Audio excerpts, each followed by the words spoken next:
always wanted to address the Mutual UFO Network. My history in ufology goes a long way back, and in the West Virginia Paranormal Gateway that I was working with Fred on, I have a photo of myself on the full page of the National Enquirer back in 1960 something or other here. And that was with I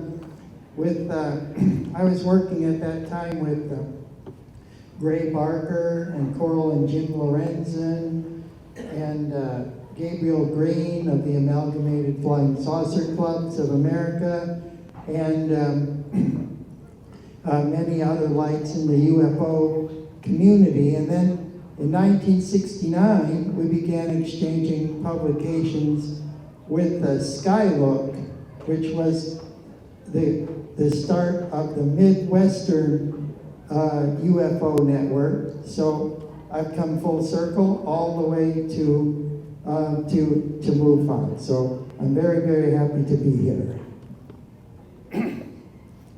So this is my 7th book. It's Flying Saucers from Venus They Come. And what I'm going to tell you today is just a part of the story. Just a part of the story from the first part of the book. And it's about the origins of the secret space program. And should it ever come to fruition and to be fulfilled, and the walls of the walls of conspiracy come tumbling down, then we will have a truly Jetsons-like future. So I'm going to tell you some of the things about the research that was going on from the crash discs and so forth, and the people that were working on anti-gravity projects, what they were doing, what phases of research they were in, and so forth. Now, it's all very credible.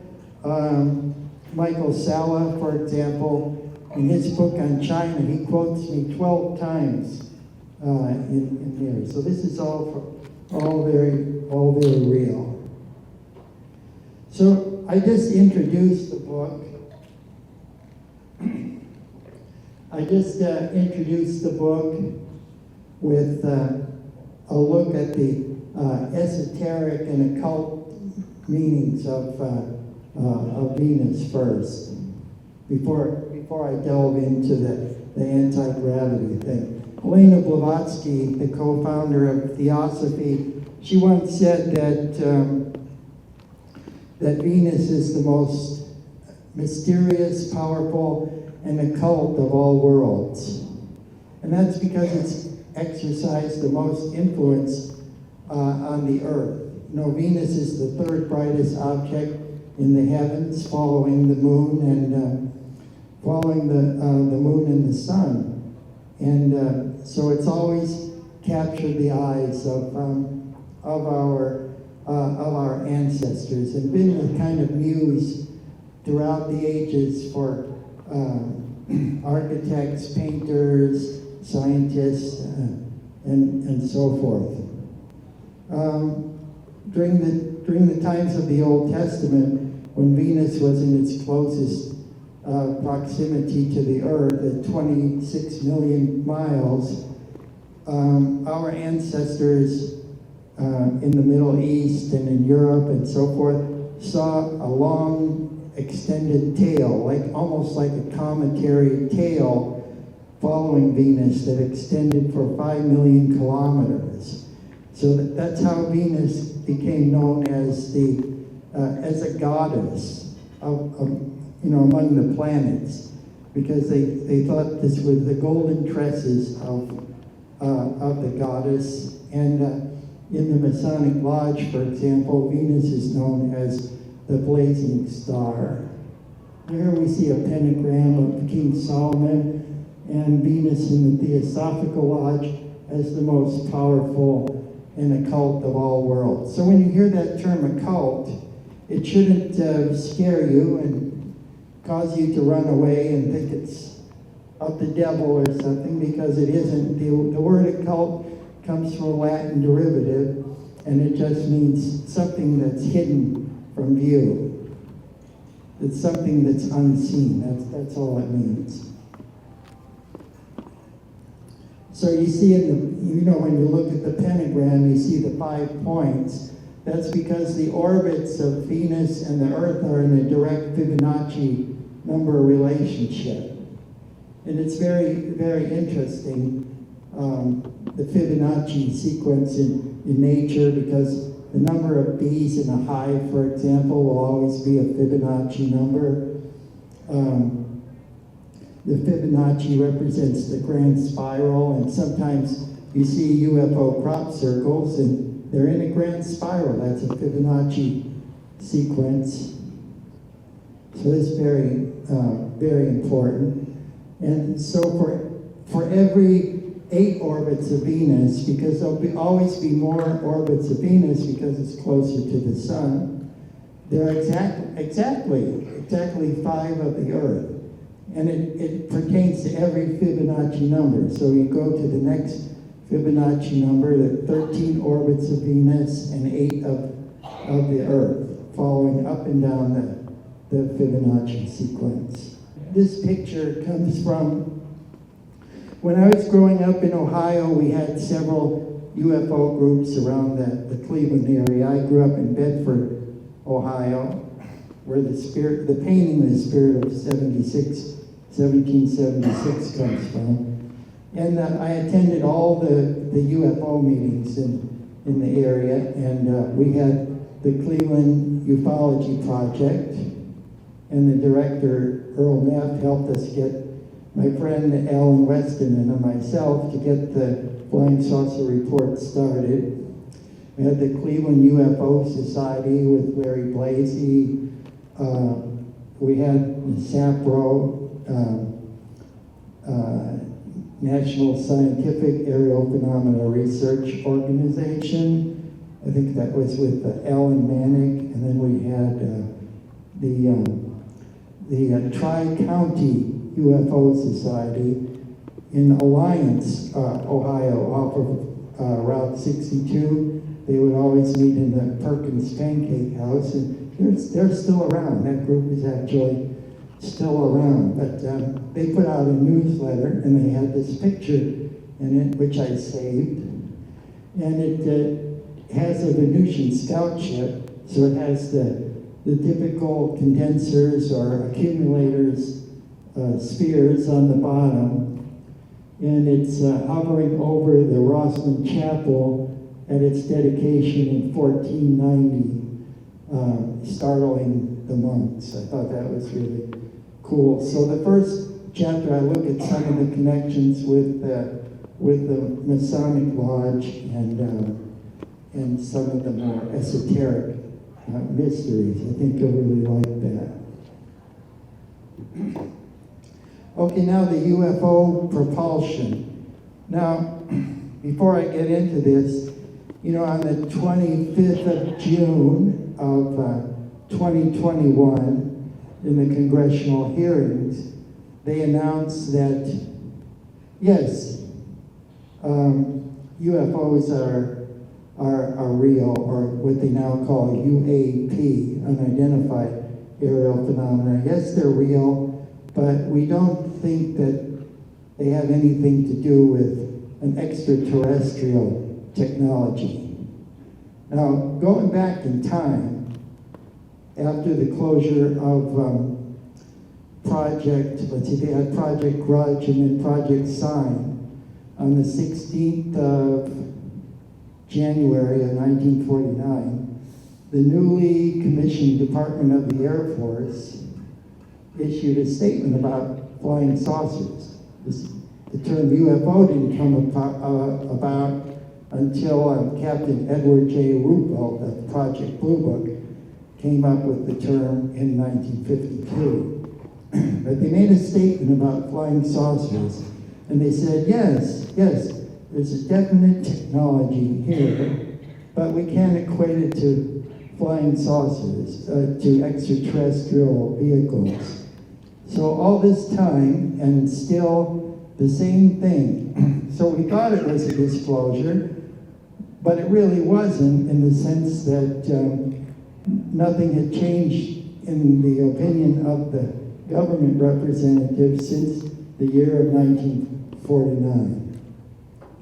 But definitely, as we saw in the film of the Tic Tacs, taken by the Navy camera, that the speed and maneuverability of the UAVs was definitely beyond any technology that we know of on the Earth. And this is what led me to write this book, because I wanted to find out about anti-gravity, what we really know about anti-gravity, the research that's actually been done. And I think I have maybe some of the most extensive UFO files going back to the longest time. I have them in a temperature-controlled facility back in the backwoods of West Virginia. And so I went through everything I could find about anti-gravity, and I think you'll be amazed what I found out. So this is the pioneer of aether physics, German physicist Carl Schappeler, and he lived from 1875 to 1947, coincidentally when the age of flying saucers began with Kenneth Arnold. And this is a diagram for a Schappeler device, an advanced generator that sets up an ether flux along the lines of an electric field. Schappeler's aether physics formed the basis for the later creation of a German flying saucer prototype toward the end of World War II, what they called the Hannibal. I just came back from Germany last year and working with Anja Schaefer, Oleg Onek's personal assistant, and she did a translation, a German translation of my book, Venus Rising, which is really doing outstanding in Germany. But here's some information about the Hannibal. So the possible methods of UFO propulsion, here's a Nazi saucer, or a Hannibal, a prototype that only flew one time, so far as I can determine. The Nazis only got to test fly a prototype saucer one time on Valentine's Day in 1945, outside of Prague, in the closing days of World War II. So the Russians were moving in from the east, moving west, and then we were pinching them in from the other side as Patton, is moving across France and into Germany. So the days of the Third Reich were, basically numbered by this time. So the sabotage by the German resistance and plus the Allied air raids that were taking place thwarted the development of various secret Nazi weapons, kept them from coming to full fruition and deployment, and thank God, otherwise we'd all be speaking Deutsch right now. Now after World War II in the British Isles, this is a British electronics wizard, John R. Searle, who's now 91 years old, and he designed and built and remotely flew over 20 different types of flying saucers, which he referred to as levity discs. Here Searle is seen with his prototype disc with a diameter slightly over 30 feet, hovering in the background. The design came from ideas he had first conceived back in 1949 while working as an electronic and electrical fitter for the Midlands Electricity Board in Worcester, United Kingdom. So in flying saucers from Venus they come, cosmic ray, that's me. explores the unusual electromagnetic or EM effects associated with John R.R. Searle's operational levity disk. So some people that knew him said that the early ones that he created just shot up as soon as he turned the motor on. It just shot up and went right through the roof, and they never saw it again. We had another contactee, Howard Menger of High Bridge, New Jersey, in the 1960s, early 1960s, tried to create a disc like this, and it got lost somewhere. He went to eastern Pennsylvania in the woods and set it off, and then it was reported flying over Ohio, over central Ohio, and then it was never heard of again. So a lot of backyard mechanics, even like Tesla, make a lot of progress with these things, more so than committees that are working on them. So this is a UFO over Pennsylvania that displayed the Searle effect. This UFO is photographed by James Lucci on the 8th of August, 1965, around Beaver County, Pennsylvania. They were going out to take time exposures, I guess, of the moon. Anyway, he and his elder brother John, age 23, chanced upon this unusual object as it appeared to be taking off. The glow surrounding the UFO is a clear demonstration of the Searle effect, where the atoms in atmospheric molecules are being ionized by the energizing power coils of an interplanetary scout craft. So, a lot of times you see UFOs and they just look like blobs of light that are bouncing around in the sky. They really do have a physical form, but it's the ionization around the hull of the ships and the electrical field that's generated, either in the vicinity of the mothership or along the electromagnetic lines of flux that surround the Earth.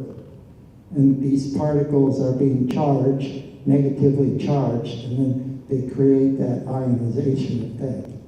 So this is the pioneer inventor, John Robert Searle. This is the last photograph of him, taken in 2014. He created a foundation for the study of anti-gravity in the British Isles. Now, the American tycoon that invested a lot into anti-gravity research was Roger W. Babson, also born in 1875 but lived to 1967. He declared a one-man war against gravity following the drowning of his older sister, who was pulled down to the bottom of a river on the outskirts of Gloucester, Massachusetts, during his youth. At the start of 1949, he used his vast personal funds to establish the Gravity Research Foundation in New Boston, New Hampshire. And we'll see the importance of this foundation as we proceed here. So how did he get all that money? Well, he's the one that, and with his team of investors, created what's called Andrew's Pitchfork for technical investors. You know what this is. This is not looking at the fundamentals of a stock, but just its price fluctuations on the chart, and setting parameters for when to buy and sell the stock, either to sell it short or so forth as it's moving along. But anyway, he knew that there was going to be a coming depression because of economic destabilization in the stock market, and he determined just when the time was right to sell at the highest point, and took out all of his money right before the crash, and then immediately following the crash, when he had determined that, it had bottomed out. Then, by selling short like that, he bought up all the same stocks again, and then they gradually climbed back, and he became one of the richest men in America. And so he decided, I'm going to take my money and invest in anti-gravity research as the wave of the future. So this is the visionary Babson who funded the initial anti-gravity studies in the United States. Most people that I talked to never heard of it. But in his later years, he continued to ponder a utopian future where the application of anti-gravity technology would become a reality. This is a photo from the Babson College archives in Babson Park, Massachusetts. So he used part of his money to fund a school for scientific research. And he established a yearly award beginning in 1949 to up-and-coming scientists around the United States who were researching in the field of anti-gravity. Now, children and even adults back then were very fascinated with the ideas of the conquest of outer space, especially in Russia, in Germany, and the United States. So, these cartoons, comic strips, like Buck Rogers' 2429 AD, had a big influence on people to go study science and to study rocketry and space research. So in Germany you had Dr. Werner von Braun, and in Russia you had various scientists, and in America also. And Werner von Braun once said that, yes, we could build rockets to go to the moon and beyond, but there has to be a cheaper, more economical way to do this. Sending up rockets and then not being able to use them again, and constantly having to fuel them. In a long trip to Mars, for example, where are you going to stop and refuel the rocket? You have to convert something on the regolith on the moon, to turn that somehow into a hydrogen fuel or something. Very, very expensive. But anti-gravity, if they could do that, they reason like von Braun and Schlesinger and some other scientists in Germany, they said, no, we've done it before, and we had help. They said we had help from beyond, that we could build anti-gravity spacecraft that can go to Venus and back in 30 minutes. So this is the first winner, 1949, for the Gravity Research Foundation.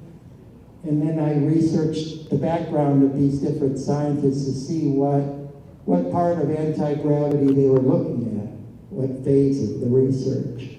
This is David B. Whitty, materials science and electrical engineering, an early pioneer in anti-gravity research, and his award-winning paper that he won the award from Babson was possibility of discovering an absorber, insulator, or reflector for gravity waves.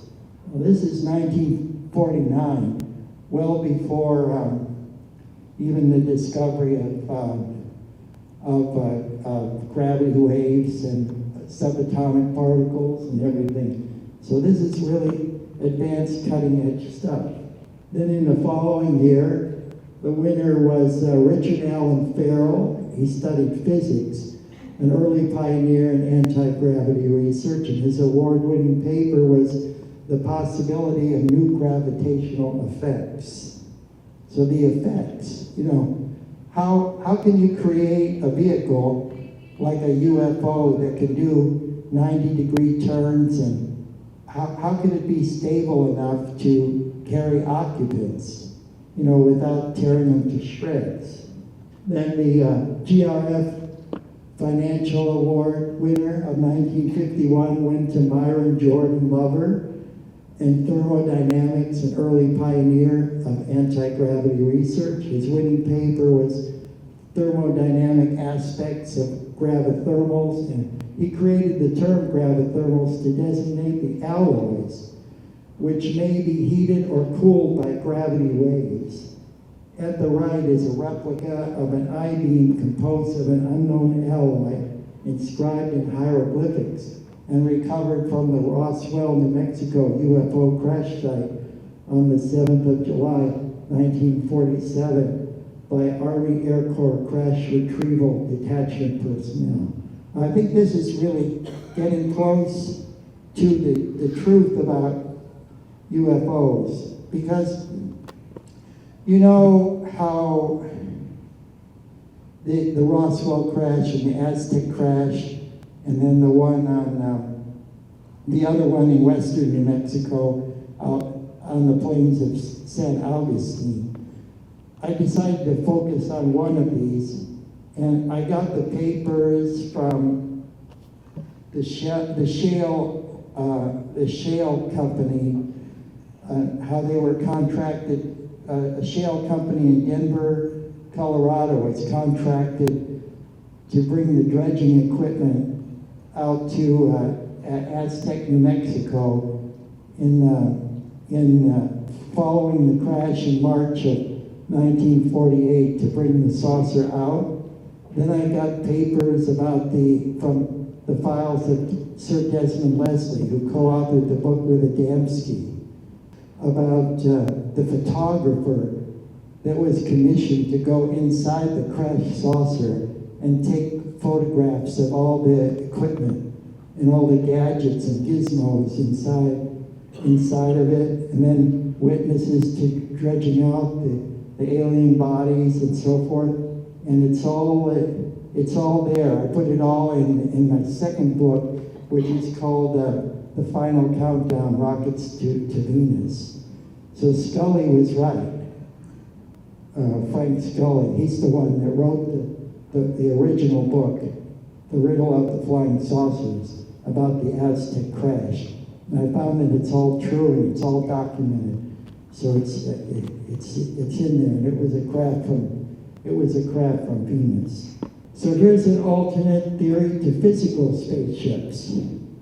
I thought this was very interesting because in my Venus files, Howard Menger had a beautiful wife. Her name was Connie, and she went out to the eastern end of Pennsylvania from their home in High Bridge and took pictures of UFOs, and she published them in Amazing Stories, a science fiction and science fact magazine in 1958. And she was also working along with her husband Howard with George Van Tassel and Daniel Fry out on the West Coast. And you might recall George Van Tassel built the Integratron, which is a kind of time machine, out in the desert, out at Landers Field in Southern California. It's about 17 miles northeast of Yucca Valley, and it's where they held the interplanetary spacecraft conventions beginning on the 4th of April of 1954.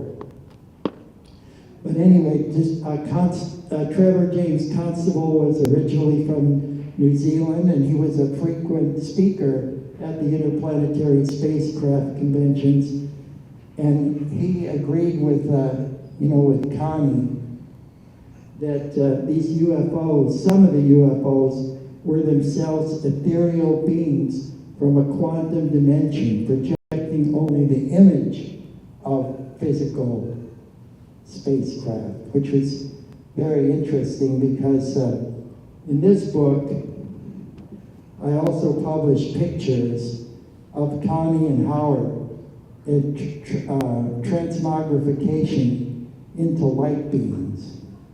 They were at a Flying Saucer Club meeting at High Bridge, and they actually turned into beams of light in front of 30 people in their basement. So that photo is in this in this book. So the actual beings themselves are the UFOs in some cases. And then after they did that, Howard said that his real name was Sol Denaro. He was an avatar or a teacher coming to Earth from Saturn. And his wife, Connie, her real name was Marla, and she was a light being from a higher dimension on Venus. Okay, this is ultraviolet camcorder footage of bioenergetic phenomena, similar to that described by Trevor James Constable, taken by a paranormal researcher, Nick Hayes, from the roof of his home in England, on the outskirts of Oxford, of a UFO that might be some type of orgone energy manifestation. So those of you that are familiar with the work of Reich and the Reich orgone generator and so forth know what kind of biological phenomena, biological energy that this type of UFO might represent. Now, the financial award winner for 1952 was Gauer Strasser, Master of Science, born in 1929, Budapest, Hungary, researcher, engineer at Bell Aircraft and project leader at Boeing Airplane Company, and science advisor to President Richard Milhouse Nixon. Award-winning paper was Gravity and the Dimensional Constant, or G. As more of the pioneer anti-gravity researchers were hired by defense contractors, they were directed to various black projects, developing advanced aircraft that can compete with the speed and maneuverability of the UFOs. So now we're going to look at these connections. These connections of these award winners in anti-gravity research with American corporations. And unlike, other books you may have read or other things you may have heard, they just have speculation. But I have actual documents. Everything is footnoted, so it's for real, and you can check it out for yourself. This was an early NATO black project called the Avro Disc. Since the dawn of the age of flying saucers in the summer of 1947, the idea of creating functional anti-gravity space vehicles of our own has been foremost in the minds of defense planners. At right is an artist's conception of the vertical rising disc-shaped aircraft under development in the mid to late 1950s for the U.S. Air Force through a contract with Avro Aviation Limited of Canada. So, like they say on the X-Files, the truth is out there. This is myself displaying a newspaper article from the Toronto, Canada Telegram newspaper of 14 April 1959, describing amazing flight characteristics of U.S. Department of Defense contracted flying saucer built by the Avro Corporation of Canada.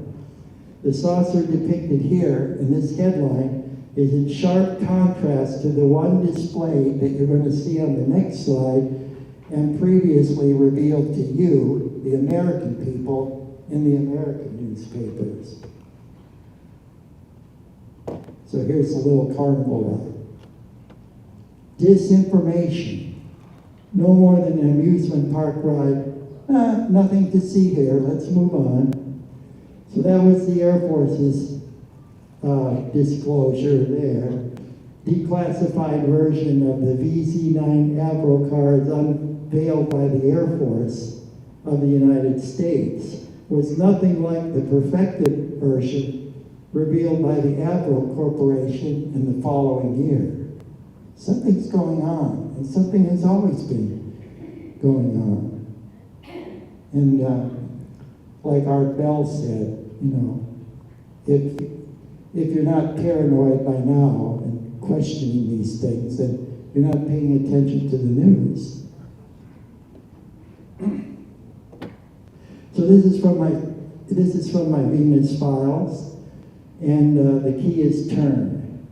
Dr. Charles Dozier, led the senior research engineer and guided missiles expert at the Convair Division of General Dynamics Corporation, conducts anti-gravity research experiment with Martin Kaplan, the Convair senior electronics engineer. So now we've gone from theory, and 1955 is the key year because we're moving into application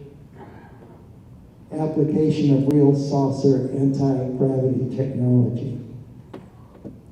This is George Trimble, Vice President in charge of advanced design planning at Martin Aircraft, and he organizes the Research Institute for Advanced Study to investigate gravitational effects. Anti-gravitation in aviation, application to aviation. At a meeting in Maryland in November 1955, George Trimble discusses the application of anti-gravity research to aviation with two Martin aerospace scientists, J.D. Pearson in the center and William B. Yates on the right. 1955 continued. Now, a connection with Venusian contactees. Incredible, isn't it? Space research engineer at Hughes Aircraft and editor of George Adamski's books and newsletters. George Adamski is all in all my Venus books. He wrote three books about saucers from Venus himself. But this was the editor of his newsletter and the editor of his books, Carroll A. Honey. And in September of 1961, at his home in Pasadena, California, he revealed that he'd been present with Adamski in 1955, when various representatives of the government or the military were at his residence asking for information, or begging for information. I still back up his original contact claims, that's George Adamski, and was with him on one of them. This is George Adamski on Venusian gravity manipulation. And he said, for a greater understanding of the Venusian spaceship's utilization of the principles of progravitic propulsion, your attention is invited to Chapter 3, Spaceships and Gravity, in George Adamski's Flying Saucers Farewell. That was his last UFO book. He died in 1965. New York, New York, Albert and Schumann Limited, 1961. So this is a flying saucer of the future. Eugene Gluhoff, president of the Gluhoff Helicopter and Airplane Corporation of Manhattan Beach, California, commissioned this painting of the flying saucer of the future and unveiled it in the late 1955 meeting of aviation and electronic company executives. According to Gluhoff, the saucer was designed, quote, for exploring far beyond the Earth's atmosphere and gravity field. He speculated that such a craft as this could fly to Venus and back in 30 minutes, since the speed of light was not even considered a limiting factor in the drive unit. So this is what they were talking about back then. So, you know, you see the mushroom effect taking place here. You know, like when you grow mushrooms, you have to keep them in the dark and feed them manure. So that was happening to the American people. All these advances were being made. And so there was one space program that was coming down the line in the late 1950s and the early 1960s with rockets and just glorified Roman candles. And then the real space program, which were anti-gravity ships that could fly to Venus and back in 30 minutes. So if you don't think that there's a space force beyond the space force, well, there really is. They're probably doing all this stuff and more by now. This was Dr. Vaclav Hlavati, an associate researcher in physics with Dr. Albert Einstein, who claimed that the speed of light was not a limiting factor for a spaceship equipped with an anti-gravity drive, thus affirming the feasibility of Gluhoff's flying saucer of the future. Also involved in this time was the Lear Corporation. William P. Lear speaks of planned anti-gravity ships, and this is his exact quote. On the 21st of November, 1955, he was at a consortium of aviation and electronic industry leaders when he said, quote, "I am convinced that it will be possible to create artificial electrogravitational fields whose polarity can be controlled to actually cancel out gravity. All the mass materials and human beings within these fields will be part of it. So everything within the gravitational field is protected, and that's how the occupants of the flying saucers don't get squished to death by the tremendous gravity forces, because the gravity forces are nullified." So these are some of the test pilots that flew our first anti-gravity saucers. Lawrence D. Bell, founder and president of Bell Aircraft Corporation of Buffalo, New York, uses a Japanese ivory ball to illustrate his view that humans before long will operate planes outside the Earth's atmosphere, then outside the gravitational field of the Earth altogether. USAF test pilots with him are Lieutenant Colonel Frank J. Everest, one of the test pilots of the rocket planes, the early rocket planes, Lieutenant Colonel Major Charles Yeager of West Virginia, yay, West Virginia, and in the uniform next to President Bell is Major Arthur Murray. This is Colonel Frank J. Pete Everest at the controls of the early X-2 rocket plane Bell aircraft, who flew over 150 combat missions during World War II. So all these people are very credible. Lawrence D. Bell was president of Bell Aircraft, headquartered in Buffalo, New York, that picked him to fly the G-ships, and he also designed and built the rocket plane, and believed his company could also build interplanetary spaceships based on the principles of anti-gravitation. So, this American zeitgeist or spirit of the age in the mid to late 1950s and early 1960s, all of us kids back then that were growing up were really caught up into flying saucers and travel into outer space. Power of the future. G. Harry Stein was the former chief of Navy operations at White Sands Proving Grounds in New Mexico. He believed that rockets would one day be replaced by electromagnetically powered anti-gravity interplanetary spaceships. In my third book, Cosmic Rays, Excellent Venus Adventures, I have some photographs from a scientist that was working at White Sands named Daniel Fry. And this is inside the barracks where he was designing missiles and rockets, both heat-seeking and radar-seeking missiles.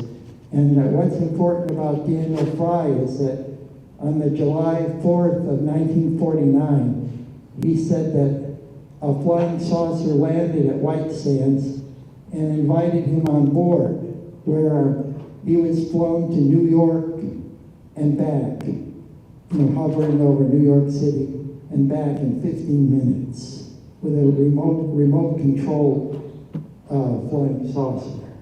So moving from rockets to G-engines, this is an illustration from Michael Gladich article in the November 1956 issue of American Modeler, and gives a hint to the blockbuster revelations that would later appear in Mechanics Illustrated 1 year later. So here you see the G-engines are coming. This is what one of the prototypes of anti-gravitational aircraft looked like, one of our UFOs. Scientists from Operation Paperclip also contributed to it. This is former German scientist Dr. Ernest Stuhlinger and Dr. Werner von Braun, both members of America's Operation Paperclip contingent, brought over to help us to close the missile gap with the Soviet Union, discussing revolutionary modes of spaceship propulsion with Michael Gladich, a Mechanics Illustrated science correspondent. This is the picture of a G-ship that could fly to Venus and back in 30 minutes that appeared in the July 1957 issue of Mechanics Illustrated. So the plans on the drawing boards at the Department of Defense for the manufacture of interplanetary G-ships that can fly at the speed of light or beyond. A lot of advances were being made.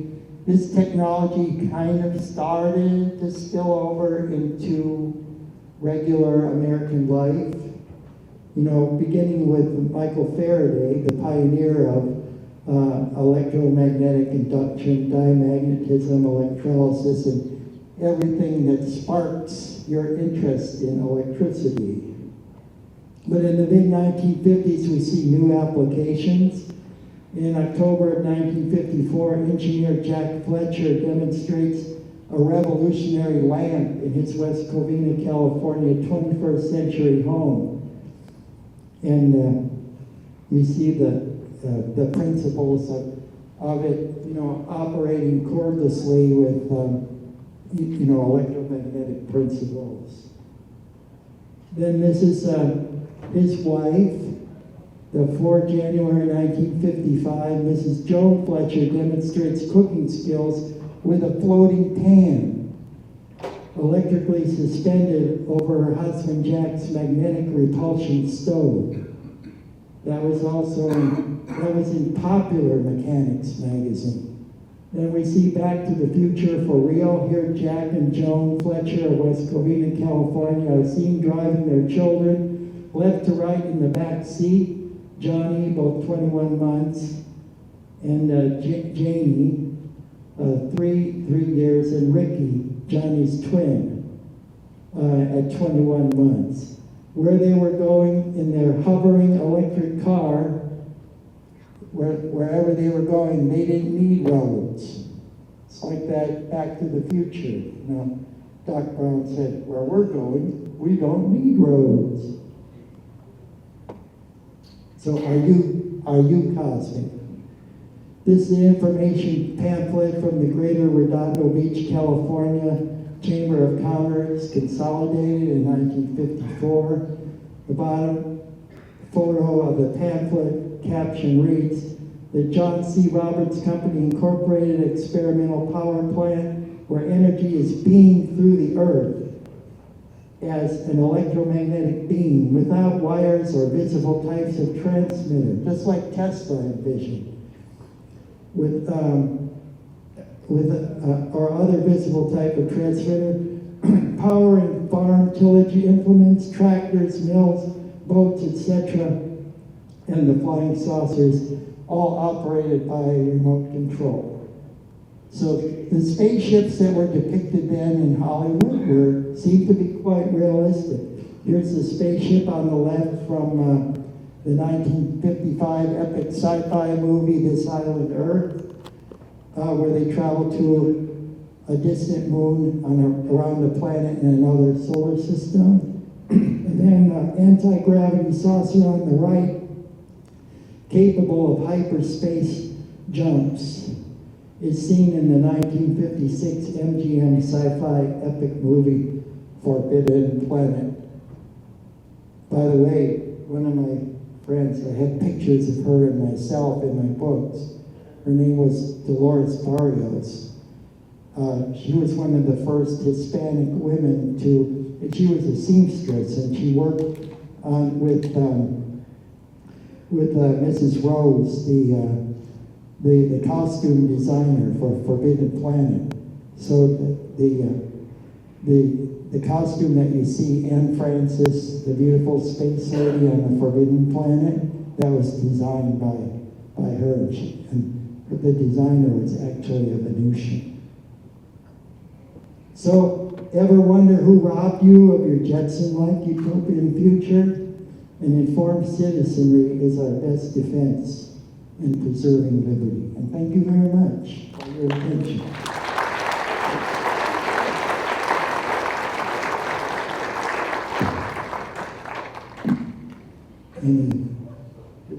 Do we have time for any question?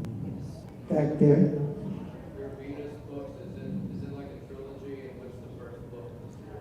Well, the first book is Venus Rising. You have to order that one on Amazon, and then there are 6 more that follow it, and I still have copies of all those here. And this is the latest one. Flying Saucers from Venus They Come.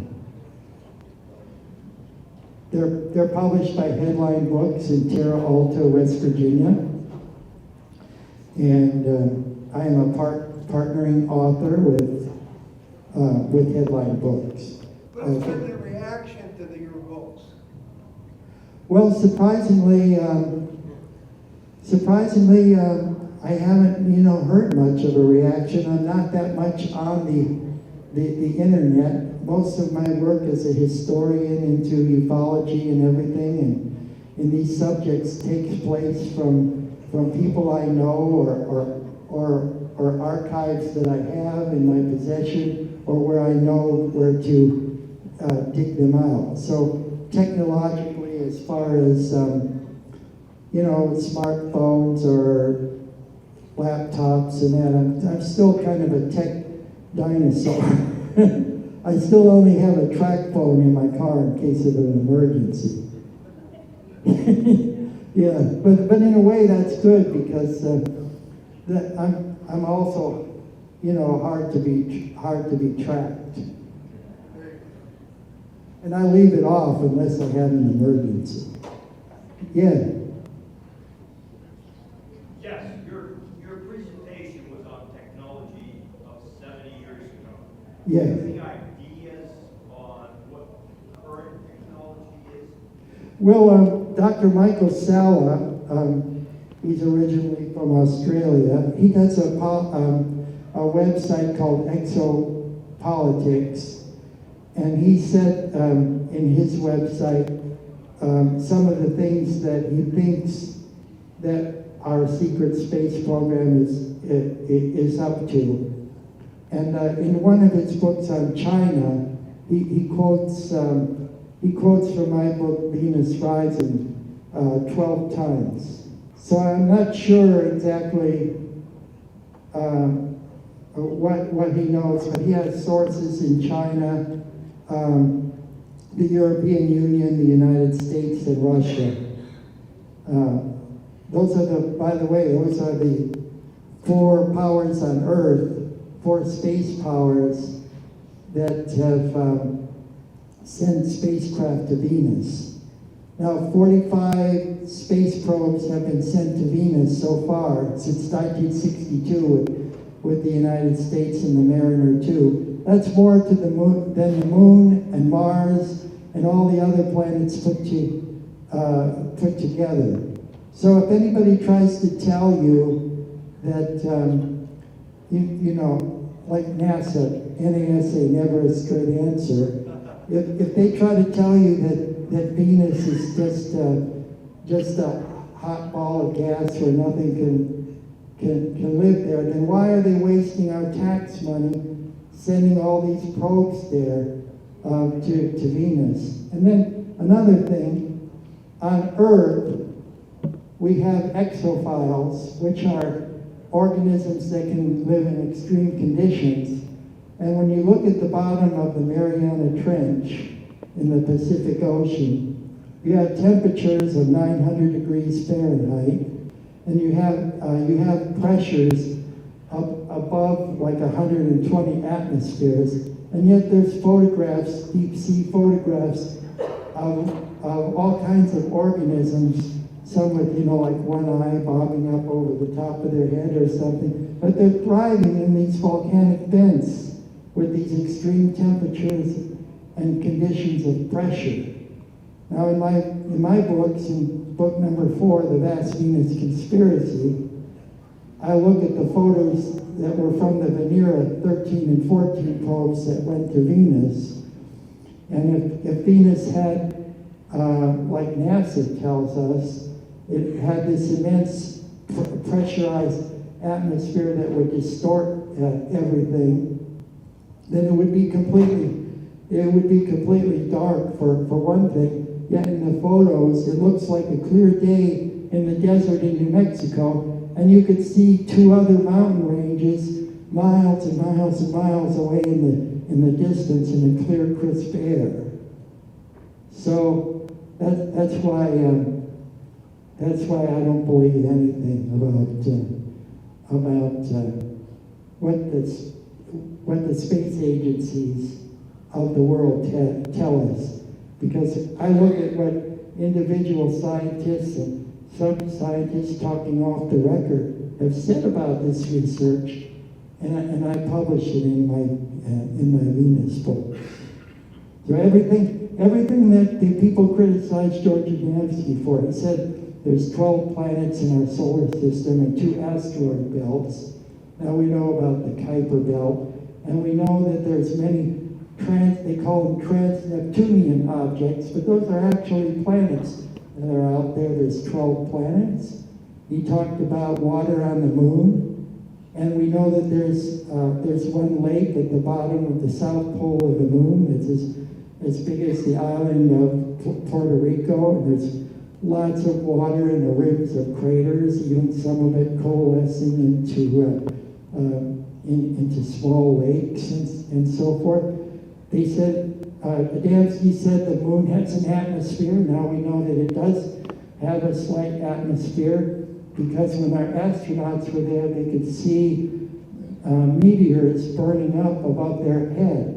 And meteorites don't burn up unless there's friction created by an atmosphere. So everything those contactees told you is true, and everything the space program filters out is incorrect. Yeah. So what fuels the anti-gravity motors? Is it electrical, or is it self-generated?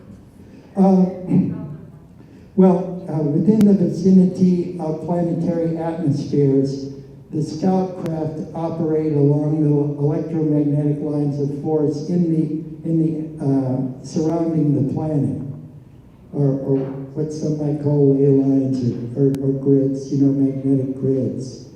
And then when they're in space, they need to operate within the vicinity of the motherships, which are powered by very strong isotopes like californium or other advanced elements like they were working on in Area 51, the element 115, and those are what power the huge motherships. They have like a neutron pulse engine to take them between the planets. Yeah. So then, would you say a lot of UFO sightings are actually the objects are something the United States made? Or another country on Earth? Oh yes, well I would say the skies are getting pretty crowded now with the extraterrestrials objects and then our own. So, I call the UFO phenomena like this, the summer season. Some are ours and some are theirs. Oh yes. In your book you mentioned about, there being people from Venus on Earth and back and forth and such. Is there currently contacts with our government that are from these planets? Oh yes, there are some, and they began in the 1950s. One saucer landed out around what's now Edwards Air Force Base, out around Bakersfield in the California desert, and Eisenhower met with some of the emissaries, and then I am going to be the guest speaker this summer on July the 18th, invited by the city of Highbridge, New Jersey, to commemorate Howard Menger's Flying Saucer Club meeting in his backyard there at Apple Orchard, when Venusian ambassador named Valiant Thor and his contingent came to speak with Howard and also to observe his talk and talk to the members of the Flying Saucer Club. And if you go to rents.com, you could see where I have posted original pictures of the other members of that Flying Saucer Club meeting. And they all have the official seal of August E. Roberts, the photographer at that event, plus his tight comments on the back of each picture. And there were two sisters from Lee Munsick's Flying Saucer Club that came down there from Morristown, New Jersey, and they said that they saw one of those Venusians. There were 5 of them that were actually there. I saw one of them jump over a 15-foot fence. And yeah, just go to rents.com and go scroll down the right for Cosmic Ray, and you'll see all those pictures and more from the case of Valiant Thor. Okay? Yeah, I have a question. If we have the technology to send a spacecraft to Mars or Venus in 30 minutes, why does NASA mess around with this arcade equipment that takes months to get there and take pictures? Well, they have one for public display, and then they have one, to calm the masses.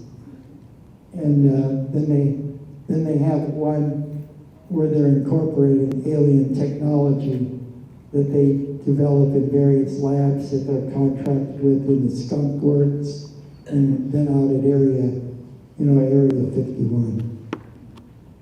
Oh, okay. What country do you think is further ahead? China. China's they sent a photon and measured it. They sent it back in time.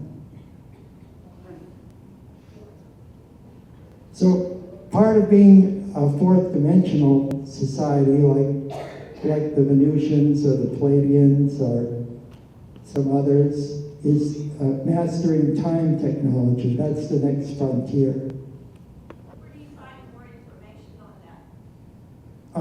On the time, On the food on the photon scientific journals, Scientific American, I think you could look it up.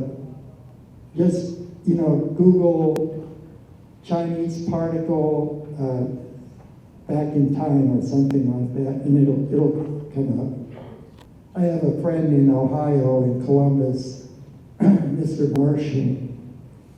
He wrote a book about time machines and time travel, and then, of course, I have the papers for the George Van Tassel, and he got the instructions for building the Integratron, which also serves as a time machine or a time viewer, from a Venusian named Solganda that landed on his property in 1952.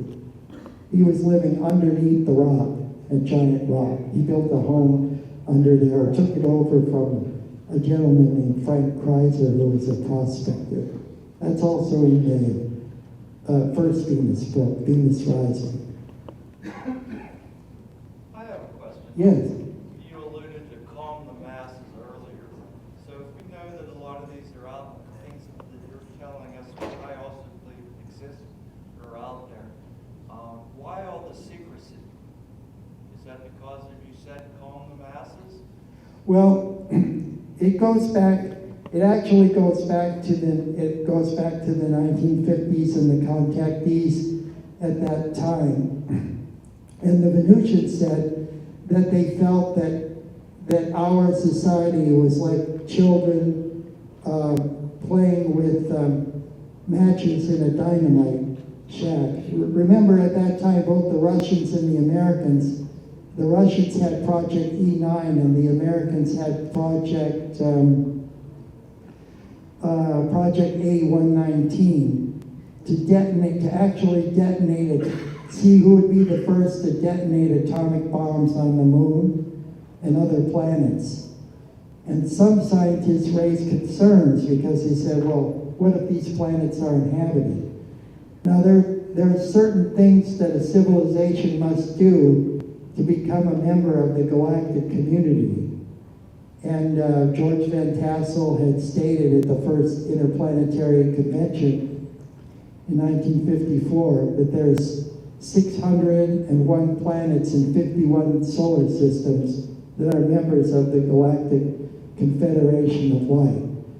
But you just can't become a member of that. A society has to autonomously develop on its own a peaceful society, have a universal or a planetary energy grid. They have to abolish nuclear weapons, and they have to live in peace and harmony with one another and have an economic system that's equitable to all the peoples of the planet. And I'm sorry, my friend, but we are a long ways from doing any of those things. Okay. So if we're developing technology that's rivaling the extraterrestrials in the sky, what are they thinking about this whole situation? Like that we're going to be like sort of rivaling them soon in technology, but we're not there as like a society. Like, Yes, they've been operating behind the scenes, even as back as the development of the atomic bomb and the hydrogen bomb and so forth. When we were doing above ground testing, the flying saucers that we're seeing intensely over the western United States were all associated with emitting green fireballs. These were radiation neutralizers. And believe me, we would be much worse off today if they didn't do that. We'd have a lot more mutated children, so they pulled our feet from the fire. so basically we're being babysat, for lack of a better word. Yeah, that's a good way of putting it. So, yeah, they're like glorified babysitters. All right, well, I have one more question. okay, go ahead. How do you find out all of your information? From the Venusians. Oh, you were in contact? Yes, with yes, somebody they- you went to? I went there for 10. Oh, I didn't know that. I went there for 10 weeks at the end of 2012 and the end of 2013. Oh, I didn't know that. And I traveled backward in time with the Venusian that was known on Earth as Dolores Barrios, and the photos of her and I are in my second and third Venus book, including at Landers Field in 1954, and an article that talks about, that has a picture of her by Don Dwiggins, a reporter at that time, in the Los Angeles Daily News, and said how she was accompanied by an elderly gentleman. Well, what do the people look like there? Are they similar? Yeah, they look like we do, basically, superficially on the outside, but there are some slight differences. Back here. Oh, okay, yes.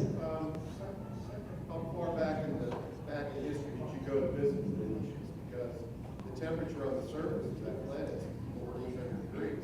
Well, that's what they would like to tell you. But the temperature they measured was electrical heat in the ionosphere. Don't forget that these probes that went to Venus were just measuring the limb of the planet. And even if they,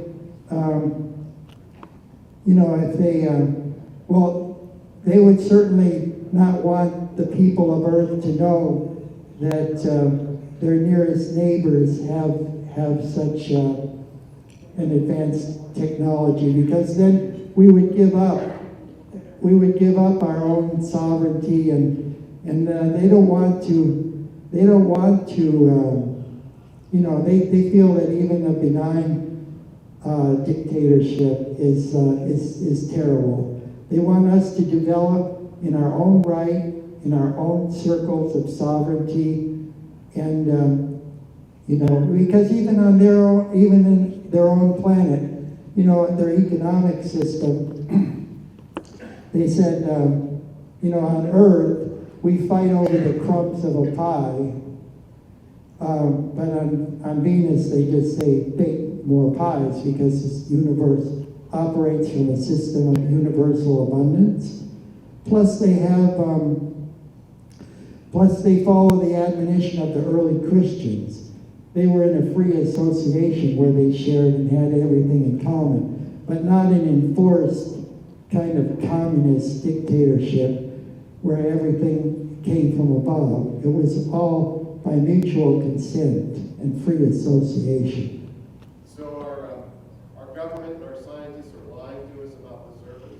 Yeah, they want to hold on to power. They want us to think that they're the big dogs and that there's nobody else out there that we could learn from. They're just taking advantage of the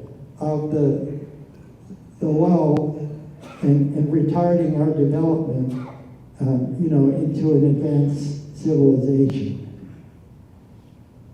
Because otherwise, all these things like a Jetson-like world, you know, we would have them right now. But you know, petrochemical companies and you know, hospitals and everything, and the medical establishment, all that's controlled. It's all part of a matrix that we live in. Yes? How does God and Christ and Christianity fit into all this? Well, you know, many of the religious leaders, you know, well, for example, I could just speak from my point of view. I don't tell anybody or encourage anybody to join anything or to change their religion or anything. I just impart this information in my Venus books. I don't have a club or a group or anything. I just write these Venus books, and you know, if people want to know these things, they can read them. But you know, religion can be so misunderstood and cause so many conflicts that it's best to avoid it and let the peoples of Earth determine how they will worship the Creator on their own. So I see that the time is up, and thank you very much for your kind attention.